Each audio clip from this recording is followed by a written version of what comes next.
Madame, Monsieur, chers amis, à la conférence que je vais avoir l'honneur de faire devant vous sous la présidence honorifique et effective de Monsieur Anatole Mollard, le grand spécialiste de la sinusite et des refroidissements, et du professeur Eugène Legras, le premier alpiniste qui a monté le puy de Dôme à dos de mulet, aura attrait évidemment à mon dernier exploit, comment j'ai gravi le mont Mamanepa, 12 000 mètres d'altitude tout de même.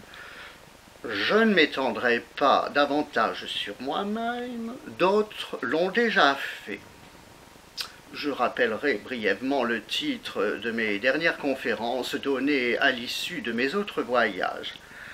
Week-end chez les Pygmées, la Bourboule et son folklore, 20 000 lieues sous les mers, etc., etc. Une confession en passant, j'étais un peu las de voyager et décidai donc de consacrer mon temps à la rédaction de mon livre de souvenirs qui doit paraître incessamment sous peu, n'est-ce pas, chez Jérôme Fayard. Et, entre l'entretien de mon jardin suspendu et bien entendu, autres petits menus travaux, je m'embourgeoisais. Un beau matin d'octobre, en pleine giboulée, paf, je m'enrhume. Le professeur Mollard, appelé en consultation, me conseille l'altitude. Ma décision fut prise en un instant. J'attaquerai le mont Mamanepa, 12 000 mètres d'altitude. Une anecdote en passant, j'y pense, c'était un lundi.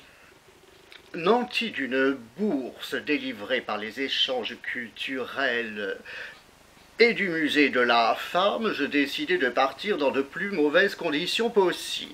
Mes bagages sont effectivement vite faits.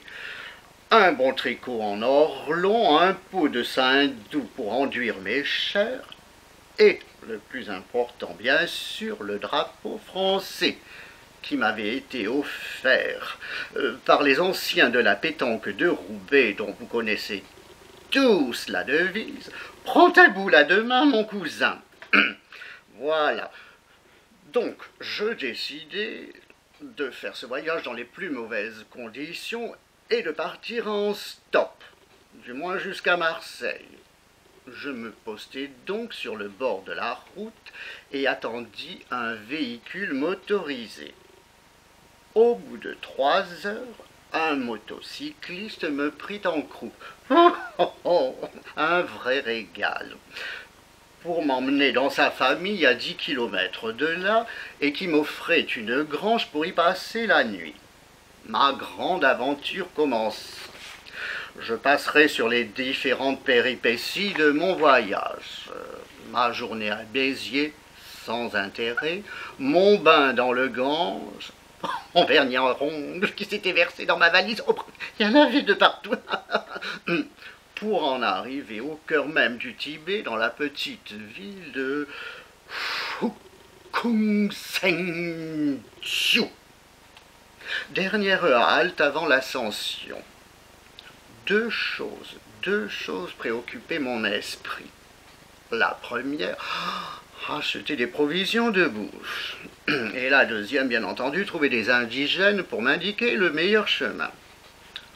2 jeunes indigènes s'étant à ma vue frappés de l'index, la tempe, je pense que c'est une coutume chez eux. Donc, à titre d'acceptation, je pars en confiance. À la première halte, mes deux cherchèrent pas à s'enfuir en emportant tous mes vêtements. Je me retrouvai donc nu et seul au pied des neiges éternelles. Mais, suivant ma devise, « Va jusqu'au bout, Momo !» Je m'appelle Morissette, je drapai mon corps dans quelques voilages et partis vers le sommet magique qui émergeait des montagnes. Anecdote, excusez-moi, en passant, que je tiens à souligner. Il ne faisait pas chaud. Bref, De caverne en caverne, d'avalanche en avalanche, je me rapproche lentement du sommet. Et voilà qu'à 8600 mètres, je perds une babouche. Oh, j'enveloppe donc mon pied dans une bande de velpeau et je continue toujours joyeuse. La la la la la la, youpi youpi youpi, la la la la. J'avais un peu mal à la gorge à cette époque. Enfin, je chante que je n'ai pas peur du loup. Une anecdote en passant, j'ai été furieuse. Soudain, vous allez voir, c'est impressionnant. Quand on est seul avec la nature, donc soudain, au détour d'un pic, comme vous diriez, comme ça, là, il y a un pic, et pof, il me semble entendre une voix étrange. Je pense que ma raison s'égare, mon sang se glace dans mes veines. Serait-ce par hasard l'abominable homme des neiges? Non, non, non, non, non. Si, si, si, si, si. Abominable, abominable. Mais c'est ce qu'on lit dans les journaux. Ceux qui n'en parlent ne l'ont jamais vu, jamais approché, jamais touché. Sa fourrure est si chaude, chaude, chaude. Il a simplement guéri mon rhume en apposant ses pattes, des grosses paluches, des mains, quoi, sur ma poitrine. Je ne savais pas quoi faire de mon drapeau. J'étais, je me suis dit, tiens, allez, Momo, donne-lui. C'est très rigolo, si vous saviez ce qu'il en a fait.